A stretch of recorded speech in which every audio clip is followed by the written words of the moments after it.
Imtiaz Jaleel, member of parliament Aurangabad से हूँ। सबसे पहले तो मैं मीडिया वालों से माजरत इस बात के लिए चाहता हूँ कि हाँ, काफ़ी दूर से मुझे पार्लियामेंट हाउस से आना पड़ा था। आज पहली ही मीटिंग थी अर्बन डेवलपमेंट की, जिस कमेटी का मैं स्टैंडिंग कमेटी का मेंबर हूँ, तो बहुत सारे मुद्दे थे और वो वहाँ से निकलते और यहाँ तक पहुँचते थोड़ा सा वक्त लग गया, तो इसके लिए मैं आप लोगों से माजरत चाहता हूँ। जो बातें हम मजलिस इत्तेहादुल मुस्लिमीन की तरफ से करना चाह रहे थे, वो तमाम बातों को हमारे दिल्ली के सदर जनाब कलीमुल्लाह साहब ने आप लोगों को बता दिया है। चूंकि ये प्रेस कॉन्फ्रेंस है, तो मैं चाहूँगा कि जितने भी हमारे लोग पार्टी ज्वाइन करने वाले हैं उनसे मैं बाद में मुखातिब होता हूँ। तो पहले जो सवाल आप लोगों के हैं, हम डायरेक्ट उसी से अगर शुरुआत करते हैं कि अगर प्रेस कॉन्फ्रेंस की जो रिवायत होती है, आप लोगों के सवाल दीजिएगा, मैं इंशाल्लाह उसके जवाब देने की कोशिश करूँगा। सर, मैं मनोज टंडन, चीफ रिपोर्टर अखबार मसली। सर, मैं मनोज टंडन, चीफ रिपोर्टर अखबार मसली। हाल फिलहाल में मजलिस को जो है पश्चिम बंगाल में नकार दिया गया है, तो ऐसे हालात में दिल्ली के अंदर आप क्या समझते हैं, कितनी सफलता हो पाएगी? बहुत अच्छा लगता है कि जब मीडिया वाले हमसे हमारी नाकामियों के बारे में सवाल करते हैं। जहां कामयाब होते हैं उसका जिक्र ही नहीं किया जाता है। हम बिहार में गए थे, बिहार में पहली मरतबा हमें नाकामियां भी मिली थी। उसके बाद जब हमने लगातार 5 साल मेहनत किए, तो हम वहां पर 5 सीटें बिहार के अंदर जीते हैं। ये बात बिल्कुल सही है कि पश्चिम बंगाल के अंदर जितनी ताकत के साथ लड़ना चाहिए था, उतनी ताकत के साथ हम इसलिए नहीं वहां पर लड़ पाए थे।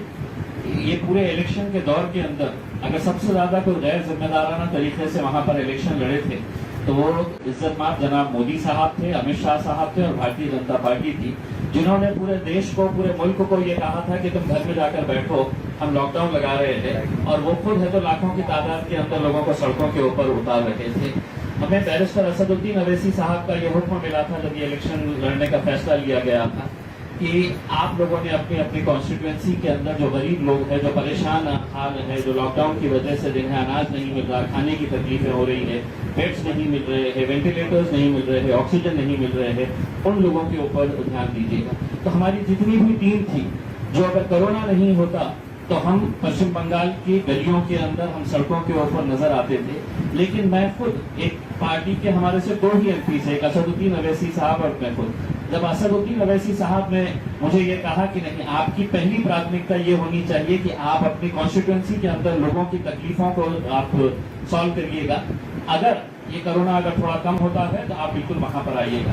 तो उस दिन मेरे लिए असदुद्दीन अवैसी साहब के लिए मेरी नजरों के अंदर उनकी इज्जत और इसलिए बढ़ गई थी कि मैं एक तरफ मुल्क के वजीर आजम को देख रहा था, जो मुझे कह रहे थे कि तुम घर में बैठो, मैं प्रचार करने के लिए जा रहा हूँ। उस वक्त इलेक्शन हमारे लिए इतना मायने नहीं रखता था, हमारे लिए हमारे लोगों की तकलीफें मायने रखती थी।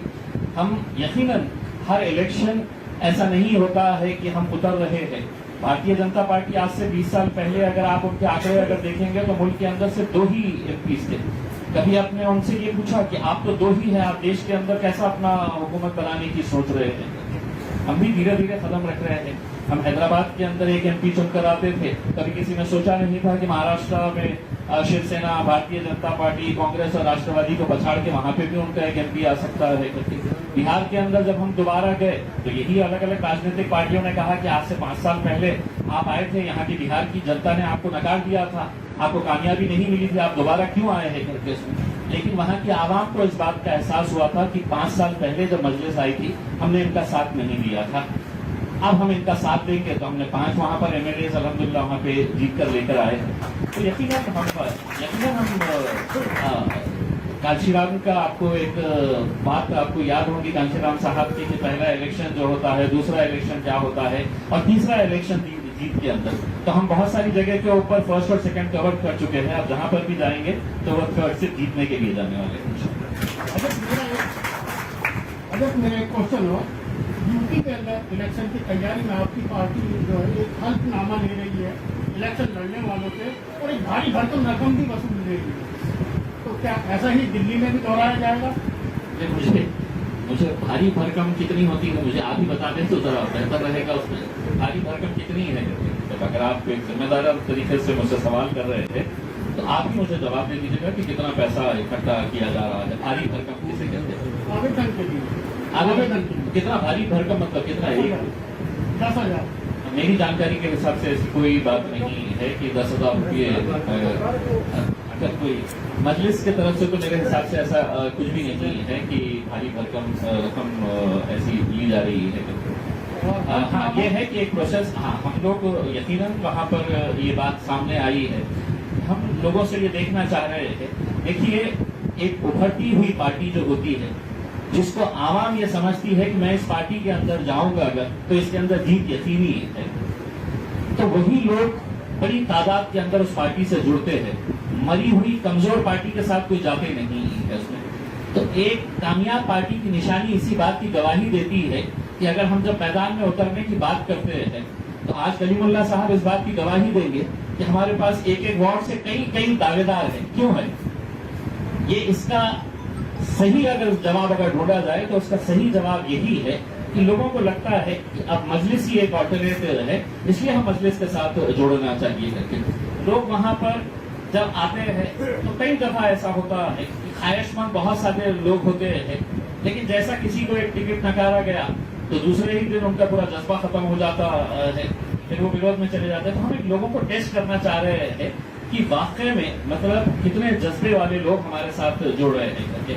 ऐसा नहीं है कि हमने हलफनामा दे दिया है तो कल हम कोर्ट में चले जाएंगे, उनके खिलाफ पुलिस में कंप्लेन कराएंगे करके। हर पार्टी का एक सिस्टम होता है इलेक्शन लड़ने का, हमारी पार्टी ने इस सिस्टम को इख्तियार किया है। दिल्ली के लिए आपके पास क्या प्लान है? जो जिस इलेक्शन के बारे में आप बात कर रहे हैं, डेंसिटी का क्या प्लान है? देखिए, प्लान अगर आप हमसे पूछेंगे तो हमने 5 साल पहले जब यहाँ पर असेंबली का इलेक्शन हुआ था, तो हमने असेंबली के इलेक्शन के अंदर हमने हिस्सा इसलिए नहीं लिया था कि हमको भी कहीं ये लगता था कि भारतीय जनता पार्टी के अलावा अगर आम आदमी पार्टी आ रही है तो आम आदमी पार्टी हमारे बारे में सोचेगी, हमारे मुद्दे और हमारे जो जितने भी मसले हैं उनको वो कहीं ना कहीं एक प्राथमिकता के तौर के ऊपर देंगे। और आप ये बात मानेंगे, आम आदमी पार्टी खुद ये बात माननी चाहिए कि उनकी कामयाबी के अंदर दिल्ली के मुसलमानों का बहुत बड़ा हाथ था, दिल्ली के हमारे दलित भाइयों का बहुत बड़ा हाथ था उनकी कामयाबी के अंदर। लेकिन जब सत्ता में आ गए और हमने भी सोचा कि चलिए हम भी इनको 5 साल आजमा कर देखते हैं, अगर आम आदमी पार्टी हमारे साथ अगर इंसाफ करती तो यकीन मानिए मजलिस को यहाँ पर जगह ही नहीं रहती। लेकिन इन 5 सालों के अंदर, चाहे वो जब हमारे मरकज का मामला आया हो, मौलाना साद साहब के बारे में किस तरह के बयानात दिए गए हैं, उस वक्त आप मुख्यमंत्री हैं तो इसका मतलब ये नहीं है कि आप भगवान हो गए थे। आप कानून के हिसाब से आपको भी चलना चाहिए। आज अदालत अगर ये कह रही है कि 3 चैनल्स ने माफी मांगनी चाहिए, तो हम तो ये मांग करेंगे कि अरविंद केजरीवाल साहब ने सबसे पहले कौम से माफी मांगनी चाहिए, क्योंकि जिस कौम ने आपको उस कुर्सी के ऊपर बिठाई है, जिस कौम ने आपको इतने ऊंचे मुकाम के ऊपर पहुंचाया है, अगर आपका रोल, अगर हमने दंगे के दौरान अगर आपका रोल क्या रहा है, अगर हम ये बताना शुरू करें तो शायद 2 घंटे भी अगर मैं बात करूं तो कम रहेगा। ये आवाम नहीं जानती है, ये सोशल मीडिया का दौर है, हम क्या कर रहे हैं, क्या बोल रहे हैं, कैसा बोल रहे हैं, कि हर चीज आज के दिन आवाम तक पहुंचती ही है। तो यकीनन एक ऑल्टरनेट के दौर के ऊपर हमने किस किस को नहीं अपनाया है, किस किस को नहीं आजमाया है। MIM पार्टी तो थी नहीं, दिल्ली के अंदर थी नहीं MIM पार्टी। इससे पहले हम किसके साथ जाते थे? कभी कांग्रेस के साथ गए, कभी हम किसी दूसरी पार्टियों के साथ गए, कभी समाजवादी पार्टी के साथ गए, कभी आम आदमी पार्टी के साथ गए। लेकिन हर एक को आजमाने के बाद ये इतने सारे लोग जब ये फैसला करते हैं तो ये उनकी नाराजगी बताती है कि साहब मैंने इनके ऊपर भरोसा किया था, ये भरोसा मेरा इन्होंने तोड़े हैं, इसलिए मैं अब इनके साथ नहीं जाऊंगा, मुझे दूसरा एक विकल्प दीजिएगा। तो वो विकल्प देने के लिए आज मजलिस इत्तेहादुल मुस्लिमीन दिल्ली के अंदर आई है, और दिल्ली के अंदर यकीनन हम एक मौका मांगेंगे लोगों से, और लोगों से यही कहेंगे कि आपने हर एक को आजमाया है, एक बार हमको आजमा कर देखिए। मैं आज 2014 से 2019 तक मैं औरंगाबाद का MLA हुआ करता था। अगर मैं लोगों के बीच में गया और लोगों के बीच में जाकर अगर मैंने काम नहीं किया होता तो शायद औरंगाबाद की जनता, चाहे वो हिंदू हो, मुसलमान हो, दलित हो, किसी भी जाति धर्म का हो, वो मुझे दोबारा एक MP के इलेक्शन के लिए कामयाब नहीं करते थे।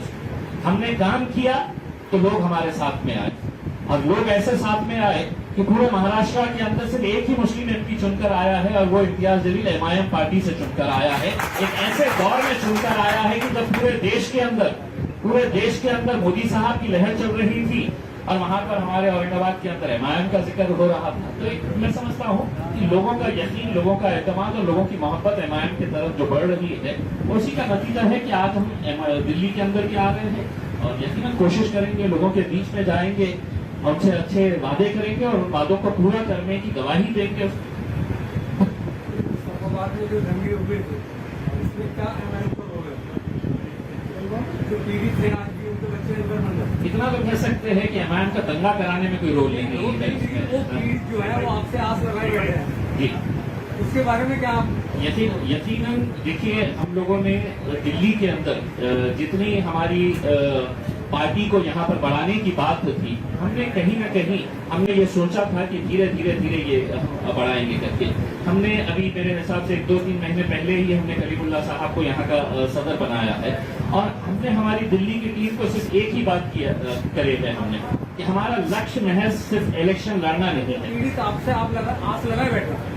मैं आपको बता रहा हूँ, हमने लोगों इनको साफ कहा है हमारी बॉडी को, और सिर्फ दिल्ली के अंदर नहीं कहा है, पूरे मुल्क में हम जहां पर भी जाते हैं कि हमारा लक्ष्य सिर्फ इलेक्शन नहीं होना चाहिए।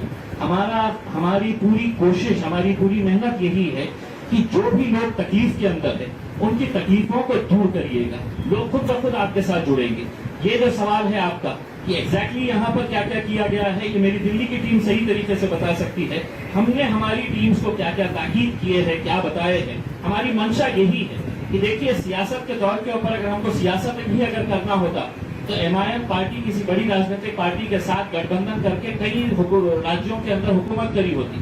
तेलंगाना के अंदर हमको हर इलेक्शन के अंदर हमको ये मौका दिया जाता है कि डिप्टी चीफ मिनिस्टर अकबर साहब हम आपको बनाते हैं करके, लेकिन हमने एक बार भी ये पोस्ट हमने ली नहीं, क्योंकि हम आवाम के बीच में रहना चाहते हैं। और सरकारें जो काम करती है वो सरकारों की जो नाकामयाबियां होती है, जो उनके गलत फैसले होते हैं, उनकी गलत नीतियां होती है, उसको उजागर करने का काम करते हैं। आपने मुझे जो स्पेसिफिक मुद्दे के बारे में बताया है, देखिए, इस मुल्क की ये बड़ी अफसोसनाक बात है और ये हकीकी बात है कि इस मुल्क के अंदर जिस तरह से दंगे कराए जा रहे हैं, और दंगे कराने के बाद अगर हाईकोर्ट अगर ये कह रहा है कि जिस कौम के सबसे ज्यादा लोग जो मुतासिर हुए हैं, इसके अंदर नुकसान जिसका ज्यादा हुआ है, उन्हीं को अगर जेलों के अंदर बंद कर रहा है, ये सवाल आप मुझसे करने से पहले अगर मुझे खुशी होती कि अगर इसका जवाब आप अरविंद केजरीवाल साहब से ले लेते, मुल्क के वजीर आजम से आप ले लेते थे, तो मेरे हिसाब से हम तो अभी इस सियासी मैदान के अंदर उतरे भी नहीं है। हम बहुत छोटी सी पार्टी है यहाँ पर, उसको हम बढ़ाने की कोशिश कर रहे थे, लेकिन कई सवालों के जवाब जिनसे मांगना चाहिए उनसे नहीं मांगे जाते हैं। हर चीज का इलाज ये समझा जाता है कि मजलिस ही के पास इलाज है और मजलिस ने ही करना चाहिए। दंगों के अंदर जितने भी पीड़ित हैं, हम आगे चुनाव लड़े नहीं लड़े ये एक अलग बात है, लेकिन आज भी हम ये कह रहे हैं, हमारी पूरी टीम, हमारे पूरे जिम्मेदारों को, कि जो भी लोग इससे मुतासिर हुए हैं, जिनका नुकसान हुआ है, उनको किस तरह से राहत पहुंचाई जा सकती है, उनके घर वालों के हौसले कैसे बुलंद किए जा सकते हैं। हम कहीं पर भी दंगे करने वालों का हम साथ नहीं दे रहे, चाहे वो किसी भी जात, किसी भी धर्म, किसी भी मजहब और किसी भी पार्टी का हो, चाहे वो हमारी ही पार्टी का क्यों न हो। हम कतई इस बात के लिए कभी भी समर्थन नहीं करेंगे। ये मुल्क की खूबसूरती है कि इस मुल्क के अंदर तमाम हिंदू, मुस्लिम, सिख, ईसाई, दलित हम सब साथ में मिलकर रहते हैं, लेकिन जानबूझकर जो दंगे कराए जा रहे हैं और दंगे कराने के बाद जो एजेंसीज का इस्तेमाल किया जा रहा है कि सिर्फ आपको निशाना बनाया जाए, तो कहीं ना कहीं इसके लिए आवाज उठाने की जरूरत है और वो आवाज हम उठाने के लिए यहाँ पर आए हैं।